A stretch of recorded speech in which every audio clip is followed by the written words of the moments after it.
Bonjour, la Bible dit dans 1 Samuel 17 au verset 46.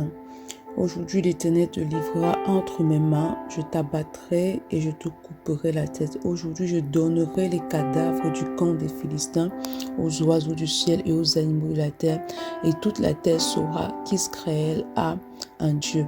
Ici, on a David qui se retrouve face à Goliath. Il voit Goliath qui est énorme devant lui, mais il proclame ces paroles qui sont des paroles de foi. Lorsque je te retrouve face au combat spirituel, lorsque je te retrouve face à une situation difficile, il est important que tu proclames des paroles de foi.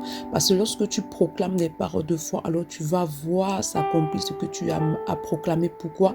Parce que la vie et la mort sont au pouvoir de la langue. Ici, il est important de demeurer dans la foi. Toutes les situations qui se passent autour de toi, elles ont pour but d'éprouver ta foi. Et la foi, c'est quoi? La foi, c'est la manifestation des choses qu'on espère, la démonstration de celles qu'on ne voit pas. Ici, David était en train de démontrer, il disait à Goliath que je vais t'abattre, je vais te détruire. Et parce qu'il avait cette attitude de foi, le Seigneur l'a précédé justement et il a terrassé d'avance Goliath pour lui. Donc, il est important que face à toute situation, que tu aies des paroles de foi. Des paroles de foi sont des paroles qui s'alignent à la parole de Dieu. Qu'est-ce que la parole de Dieu dit par rapport à la situation par laquelle tu passes? Dès lors que tu as cela, tu proclames, tu déclares cela avec foi et tu verras cela s'accomplir.